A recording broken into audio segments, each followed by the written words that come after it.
ਅਸੀਂ 21ਵੀਂ ਸਦੀ ਵਿੱਚ ਜੀ ਰਹੇ ਹਾਂ ਤੇ 21ਵੀਂ ਸਦੀ ਇੰਨੀ ਤੇਜ਼ ਚੱਲ ਰਹੀ ਹੈ ਕਿ ਅਸੀਂ ਆਪਣੇ ਪਿਛਲੇ ਵਕਤ ਨੂੰ ਬਹੁਤ ਜਲਦੀ ਹੀ ਭੁੱਲਦੇ ਜਾ ਰਹੇ ਹਾਂ।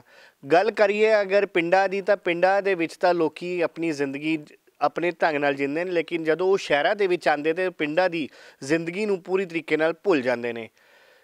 ਇਹ ਕੋਈ ਸੋਚ ਨਹੀਂ ਹੈ ਬਲਕਿ ਇਹ ਹਕੀਕਤ ਹੈ, ਕਿਉਂਕਿ ਜਿਸ ਤਰੀਕੇ ਨਾਲ ਸਮਾਂ ਬਦਲ ਰਿਹਾ ਹੈ ਤੇ ਲੋਕਾਂ ਦੀ ਸੋਚ ਵੀ ਬਦਲ ਰਹੀ ਹੈ ਤੇ ਪਿੰਡਾਂ ਦੀ ਜਿਹੜੀ ਸੋਚ ਸੀ ਉਹ ਹੁਣ ਹੌਲੀ ਹੌਲੀ ਅਰਬਨ ਸੋਚ ਬਦਲਦੀ ਜਾ ਰਹੀ ਹੈ। ਲੇਕਿਨ ਇਸ ਦੇ ਪਿੱਛੇ ਕਹਾਣੀ ਕੀ ਹੈਗੀ ਹੈ, ਕਿਉਂ ਇਸ ਤਰ੍ਹਾਂ ਕਰਨ ਤੇ ਅਸੀਂ ਮਜਬੂਰ ਹੋਏ ਹਾਂ, ਇਸੀ ਨੂੰ ਲੈ ਕੇ ਇੱਕ ਪੰਜਾਬ ਪੁਲਿਸ ਦੇ ADGP ਡਾਕਟਰ ਰਾਜੇਂਦਰ ਧੋਖੇ ਦੀ ਬੇਟੀ ਸ੍ਰਿਸ਼ਟੀ ਧੋਖੇ ਵੱਲੋਂ ਇੱਕ ਕਿਤਾਬ ਲਿਖੀ ਗਈ ਹੈ। ਉਹ ਕਿਤਾਬ ਦੇ ਵਿੱਚ ਕੀ ਜਾਣਕਾਰੀ ਦਿੱਤੀ ਗਈ ਹੈ, ਇਸ ਬਾਰੇ ਗੱਲ ਕਰਨ ਲਈ ਸਾਡੇ ਨਾਲ खुद सृष्टि धोखिया ਨਾਲ ਗੱਲ ਕਰਦੇ हैं।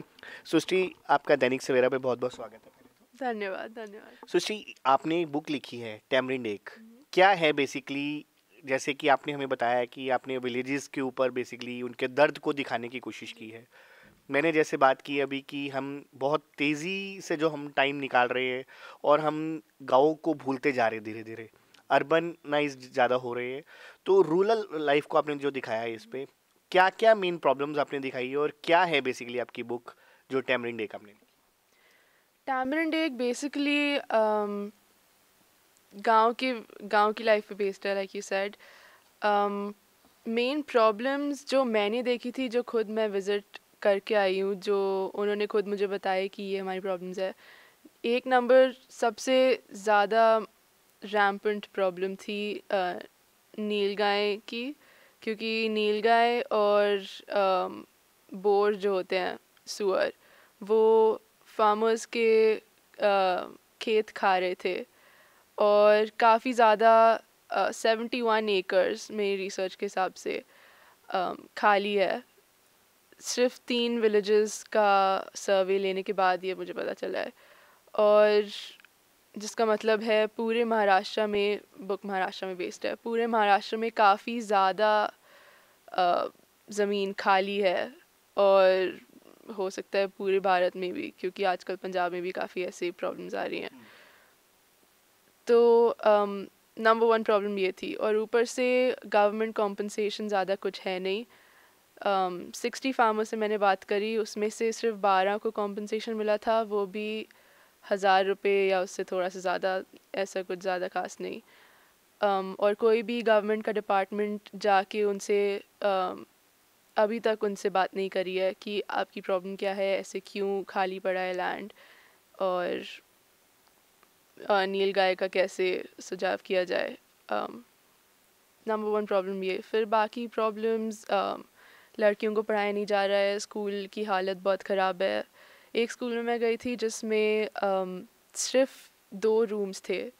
उन 2 रूम्स में पहले रूम में 1st और 2nd क्लास थी, और दूसरे रूम में 3rd, 4th, 5th क्लास थी, एक साथ बैठे हुए थे, और बस इतना ही स्कूल था। पूरे स्कूल में सिर्फ 2 टीचर्स थे, और वो 2 टीचर्स भी एक एक करके आते थे। तो ऐसा स्कूलिंग सिस्टम है, तो उन बच्चों से आगे क्या एक्सपेक्ट किया जाएगा। ये सब कहानियाँ टैमरिंड एक में, अपनी किताब में मैंने लिखी है। तो पूरी किताब। सृष्टि, कैसे आया माइंड में ये आपको इस इशू के ऊपर बुक लिखने का? मेरे दादा दादी गांव में रहते हैं महाराष्ट्र में, तो हम उनसे साल में एक बार मिलने की कोशिश करते हैं, और वो भी हमको मिलने आते हैं। वो अपनी कहानियाँ बताते हैं कि उन्होंने अपनी ज़िंदगी में क्या कुछ किया, और कैसी लाइफ होती है विलेज में, और मेरे डैड ने क्या क्या बचपन में उनका कैसा था। काफ़ी कुछ सहना पड़ता है, गरीबी वगैरह होती है, एंड आप भी 21st सेंचुरी की जनरेशन हैं, तो आप लेकिन पुरानी बातों को कैसे उसको वो करना, विलेजेस में जाना कितना चैलेंजिंग था आपके लिए? चैलेंजिंग तो नहीं था मेरे लिए, क्योंकि शुरू से ही मेरी ज़िंदगी में 2 हिस्से रहे हैं, एक सिटी का और एक गांव का। तो मेरे लिए कोई नई बात थी नहीं, पर मेरे काफ़ी दोस्तों के लिए काफ़ी नया है वो दुनिया, काफ़ी नई है उनके लिए। तो बस यही मकसद था किताब से कि उनको ये बताना कि ऐसी भी एक दुनिया है। तो फैमिली की कितनी सपोर्ट रही? पापा पंजाब पुलिस में ऑफिसर है, तो उनकी कितनी सपोर्ट आपको मिली? पापा के बिना मैं किताब नहीं लिख पाती। पापा का डायरेक्ट इनपुट था कि मेनली वो बताते थे, क्योंकि दादा दादी तो अलग रहते हैं तो उनसे बात करना थोड़ा मुश्किल था, पर पापा घर में ही थे। बात होती रहती थी, बचपन की कहानियाँ बताते रहते थे, और क्या क्या इम्पोर्टेंट इश्यूज़ हैं वो मतलब काफ़ी डिटेल में बता सकते थे, क्योंकि वो खुद उससे गुजरे गुजरे हुए थे। तो अम, और मेरे भाई का तो वो खुद ही बोलता है कि उसने कुछ खास किया नहीं है, पर एंटरटेनमेंट के लिए अगर ज़्यादा स्ट्रेस हो रहा है तो थोड़ी सी मम्मी का तो हमेशा लव एंड केयर, कभी कुछ बेटा खा लो, बेटा पी लो, पर मेनली डैड के बिना नहीं हो पाता। He was also the first editor, तो सबसे पहले जो फर्स्ट ड्राफ्ट था वो उनके पास गया, फिर उन्होंने थोड़ा एडिट वगैरह करके या एंड देन पब्लिशर के पास भेजा। तो रस्किन बॉन्ड की ओर से फॉरवर्ड किया गया है, कितनी बड़ा इसको आप अचीवमेंट मानते हैं, क्योंकि फर्स्ट बुक है आपकी और बहुत छोटी उम्र है अभी आपकी? वेल रस्किन बॉन्ड अभी तो मेरी बात नहीं हुई है उनसे, पर मेरे जो पब्लिशर हैं उन्होंने उनसे बात करी थी और उनको मेरी बुक पसंद आई, तो उन्होंने फॉरवर्ड लिखा है और कवर पे एक कोट लिखा है। It is a huge deal.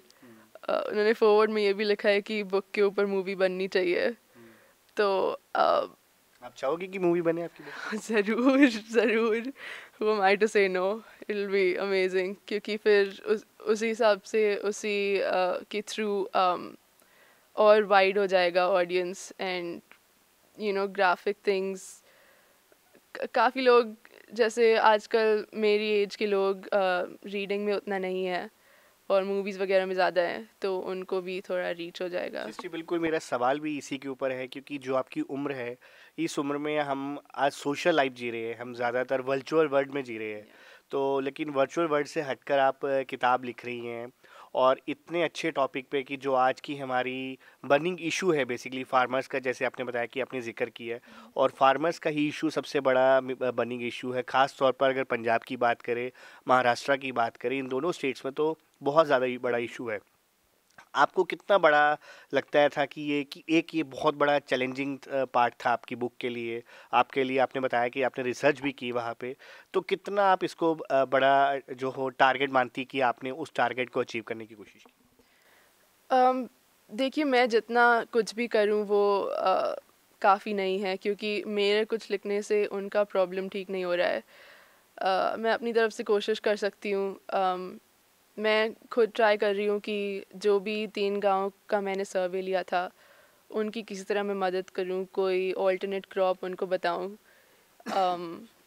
कोई टेक्निक जिससे नीलगाय वगैरह उनके खेत में ना आए, और बुक की जो रॉयल्टी मुझे मिल रही है वो भी मैं लोकल एनजीओ को डोनेट कर रही हूँ, ताकि वो थोड़ा उनका कुछ मदद कर दें।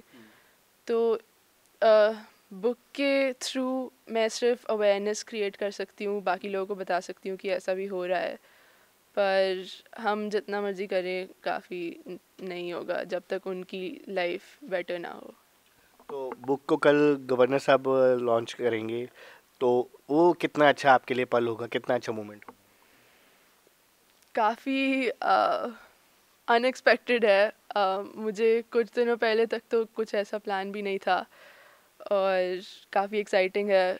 बड़े बड़े लोग होने वाले हैं, एंड मुझे तो ऐसा लगता है कि मैं कॉलेज में पढ़ती हूँ और इतने बड़े बड़े लोगों के बीच में, या अच्छा लगता है। या हमने सुना है कि आप विदेश में पढ़ती हैं और वहाँ से स्पेशल आप बुक के लिए आई थी, बुक लिखने के लिए अब विदेश से आई हैं आपने? हमने ऐसा भी ऐसा तो कुछ नहीं है, मैं बुक लिख रही हूँ जब से मैं 13 साल की थी। अम, तो स्कूल टाइम में लिख रही थी, और स्कूल में उतना टाइम नहीं मिलता था तो सिर्फ समर वेकेशंस में लिखती थी, तो तब से अब तक काफ़ी लंबा सफ़र रहा है। एंड अभी तो बुक लॉन्च वगैरह करनी थी, इसलिए इंडिया में हूँ। and yeah, it's been great.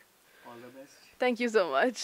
ਬਿਲਕੁਲ ਇਹ ਸੀਗੀ ਸ੍ਰਿਸ਼ਟੀ ਧੋਖੇ ਜਿਹਨੇ ਆਪਣੀ ਕਿਤਾਬ ਰਾਹੀਂ ਉਹ ਸਮੱਸਿਆ ਦਿਖਾਉਣ ਦੀ ਕੋਸ਼ਿਸ਼ ਕੀਤੀ ਹੈ ਜਿਹੜੀ ਕਿ ਮਹਾਰਾਸ਼ਟਰ ਦੇ ਵਿੱਚ ਇਸ ਸਮੇਂ ਕਾਫੀ ਭਖਦਾ ਮਸਲਾ ਹੈ ਬਸ਼ਰਤੇ ਜਿਹਦੇ 'ਚ ਇਹਨਾਂ ਨੇ ਗੱਲ ਕੀਤੀ ਹੈ ਕਿ ਉੱਥੇ ਜਿਹੜਾ ਨੀਲ ਗਾਏ ਜਾਂ ਜੰਗਲੀ ਸੂਰਾਂ ਦੀ ਵਜ੍ਹਾ ਨਾਲ ਖੇਤੀ ਬਿਲਕੁਲ ਤਬਾਹ ਹੁੰਦੀ ਜਾ ਰਹੀ ਹੈ, ਕਿਸਾਨ ਪੂਰੀ ਤਰੀਕੇ ਨਾਲ ਬਰਬਾਦ ਹੋ ਰਹੇ, ਉਸ ਇਸ਼ੂ ਨੂੰ ਇਹਨਾਂ ਨੇ ਆਪਣੀ ਕਿਤਾਬ ਰਾਹੀਂ ਦੱਸਣ ਦੀ ਕੋਸ਼ਿਸ਼ ਕੀਤੀ। ਨਾਲ ਬਾਕੀ ਹੋਰ ਪਿੰਡਾਂ ਦੇ ਵਿੱਚ ਪੇਸ਼ ਆ ਰਹੀ ਸਮੱਸਿਆਵਾਂ ਬਾਰੇ ਵੀ ਇਹਨਾਂ ਨੇ ਆਪਣੀ ਬੁੱਕ ਰਾਹੀਂ ਜਾਣੂ ਕਰਾਇਆ ਹੈ।